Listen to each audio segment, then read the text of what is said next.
देश में 3 तलाक के खिलाफ लंबी जंग। साल 2019 में 3 तलाक को गैर कानूनी करने का बड़ा फैसला और इस पूरी जंग में जीत हासिल करने के साथ साथ दूसरी महिलाओं के लिए मसीहा बनने वाली सायरा बानो। नमस्कार, मैं हूं सादिया नूर और आप देख रहे हैं ज्ञान वार्ता की खास पेशकश रूबरू सिलसिला अनकही बातों का। और आज इन बातों के सिलसिले को कायम रखने के लिए हमारे साथ मौजूद हैं उत्तराखंड महिला आयोग की उपाध्यक्ष और राज्य मंत्री का दर्जा हासिल कर चुकी सायरा बानो जी। नमस्कार मैम, बहुत बहुत स्वागत है आपका रूबरू में। शुरुआत से जानना चाहेंगे, आपकी शादी कहाँ, कब, कैसे हुई, कैसा आपका विवाहित जीवन रहा, थोड़ा बताइए हमें। मेरी शादी इलाहाबाद में हुई, रिजवान अहमद के साथ हुई थी और स्टार्टिंग से ही ज़्यादा अच्छा नहीं रहा और बहुत ही जो मेरे ससुराल जन थे वो थोड़े से अशिक्षित टाइप के थे और इसकी वजह से मुझे परेशानी उठानी पड़ी। और बाद में मैंने घर बनाने की बहुत कोशिश की, लेकिन फिर बाद में तो सब कुछ ख़त्म हो गया और मैंने सोचा भी नहीं था कि इतनी कुर्बानियों देने के बाद भी मेरा घर टूट जाएगा। आपने 3 तलाक जैसी बड़ी लड़ाई की जंग में अकेले छलांग लगा दी और उस पर जीत भी हासिल की। कैसा संघर्ष रहा, क्या क्या चुनौतियां रही थी? जब स्टार्टिंग में केस किया था तो बहुत से लोगों ने केस वापस लेने के लिए भी कहा और जो मुस्लिम पर्सनल लॉ बोर्ड के अध्यक्ष हैं अरशद मदनी, उन्होंने बुलाया अपने पार्टी की हम लोगों की कि केस वापस ले लीजिए। लेकिन हमने ये कहा कि केस वापस लेने से क्या फ़ायदा, अगर हमारे लिए कुछ नहीं होता है, इससे हमें कोई बेनिफिट नहीं होता है, लेकिन जो आगे आने वाली जो जनरेशन है उनको तो उससे फ़ायदा होगा और हम केस लड़ेंगे और हम अपना केस वापस नहीं लेंगे। और बहुत से लोगों ने कहा कि ये तो मुसलमान ही नहीं है। बहुत से लोगों ने इस तरह की बातें आई, लेकिन फिर हमने सारी चुनौतियां को फेस किया और अपने जो केस को जारी रखा और परिणाम फिर सबके सामने ही था। जी, आपके पिताजी का जिक्र मैं करना चाहूँगी। हम सब जानते हैं पूरे संघर्ष के दौरान कैसे वो आपकी ढाल बनकर आपके साथ खड़े रहे। थोड़ा बताइए अपने पिताजी की भूमिका के बारे में। जब 3 तलाक स्पीड पोस्ट से आया तो फिर सबसे ज़्यादा तो मेरे फादर ने संभाला और कोऑपरेट किया कि हम लड़ेंगे और तुम्हारी कोई भी गलती नहीं है। और सचमुच मेरी कोई गलती भी नहीं थी, उसके बावजूद भी दंड मुझे दिया गया था कि मुझे वो उस शख्स ने अपने ज़िंदगी से निकाल फेंका था। और मुझे ये लगा कि जैसा मेरे साथ हुआ है ऐसे लाखों औरतों के साथ होता होगा, क्योंकि ये 3 तलाक की कुप्रथा तो काफ़ी समय से हमारे समाज में प्रचलित थी, 1400 सालों से प्रचलित है। तो मेरे फादर ने मुझे बहुत संभाला, मेरी फैमिली ने बहुत संभाला और अभी तक ढाल बन के एक ढाल की तरह खड़े रहे। और फिर आज मैं राज्य महिला आयोग की उपाध्यक्ष हूँ और जो कुछ भी है आपके सामने है।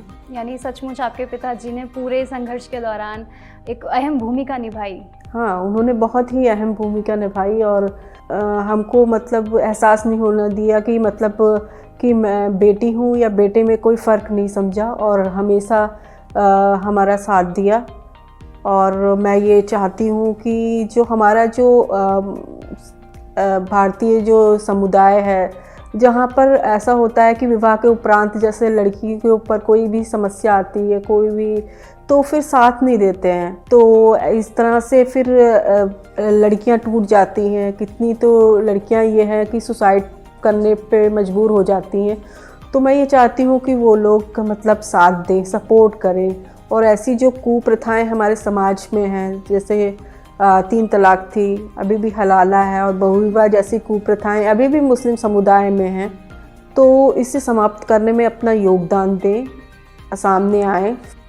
साल 2019 में जब 3 तलाक को गैर कानूनी साबित कर दिया गया, क्या लगता है जो पिछली सायरा बानो थी और जो आज की सायरा बानो है, क्या फ़र्क महसूस करती हैं आप अपने आप में?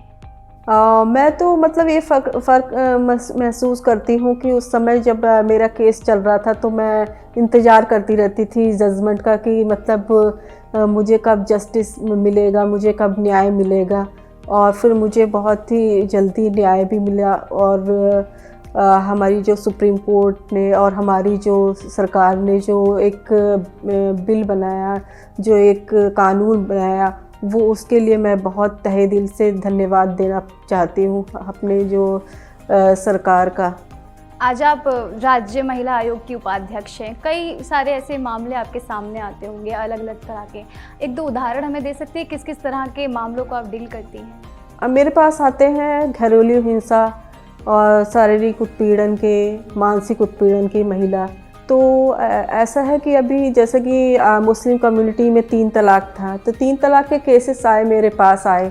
उन्होंने 3 तलाक दे दिया था, लेकिन फिर बाद में हमने उनकी काउंसलिंग करी तो उन्होंने फिर वापस से उनको अपने घर पे रख लिया और बहुत अच्छे से वो लोग मतलब रह रहे हैं मियाँ बीवी की तरह। शिक्षा के क्षेत्र में हम देखते हैं कि लड़कियों को कई जगह हमें देखने को मिलता है कि उन्हें प्रोत्साहित नहीं किया जाता। आप एज अ फीमेल और इनफैक्ट आज राज्य मंत्री का दर्जा भी आपको मिल रखा है, अपनी भूमिका कई सारी जिम्मेदारियों के लिए आप निभा रही हैं। लड़कियों की शिक्षा को प्रोत्साहन देने के लिए आज आप क्या कहना चाहेंगे? मैं तो कहती हूँ कि लड़कियों की शिक्षा को प्रोत्साहन देना चाहिए और हायर एजुकेशन देना चाहिए और मतलब उनको, ताकि वो मतलब ऐसी शिक्षा होनी चाहिए कि काम चलाओ नहीं, मतलब इस तरह की शिक्षा होनी चाहिए कि वो इंडिपेंडेंट बने और आत्मनिर्भर बने, ताकि मैरिज के बाद अगर उसके पास मतलब कोई भी प्रॉब्लम आती है उसके ऊपर ज़्यादा चीज़ें ना झेलनी पड़े। अभी हाल ही में लड़कियों की शादी की उम्र 21 साल करने की बात सामने आई है। क्या लगता है भविष्य में आने वाले वक्त में सरकार का ये फैसला कितना सही साबित होने वाला है? मेरे ख्याल से तो सही है और 21 वर्ष कर दी है, ताकि वो मतलब अपनी पढ़ाई पूरी कर ले, ग्रेजुएशन तो कर ही ले और मतलब फिजिकल और शारीरिक रूप से मतलब वो एकदम सक्षम हो जाए शादी के लिए। तो मतलब मेरे ख्याल से तो सही है। बहुत अच्छा फैसला है। अच्छा फैसला है ये सरकार का। आखिर में मैं आपसे ये पूछना चाहूँगी, समाज में बहुत सी ऐसी महिलाएं हैं जो अपने रिश्ते को बचाने के लिए चुपचाप उत्पीड़न सहती रहती हैं, शिकार बनती हैं उत्पीड़न का और चुपचाप सहती रहती हैं अपने सारे जुल्म। उन महिलाओं को आज रूबरू के ज़रिए आप क्या कहना चाहेंगे? मैं ये कहना चाहती हूँ कि जैसे मतलब ये कुप्रथाएं हैं जो हमारे समाज में हैं, मुस्लिम समुदाय में हैं और पहले तो हिंदू समुदाय में भी थी, सती प्रथा वगैरह थी, अभी भी है, क्या कहते हैं मुस्लिम समुदाय में अभी भी हलाला है, बहुविवाह है।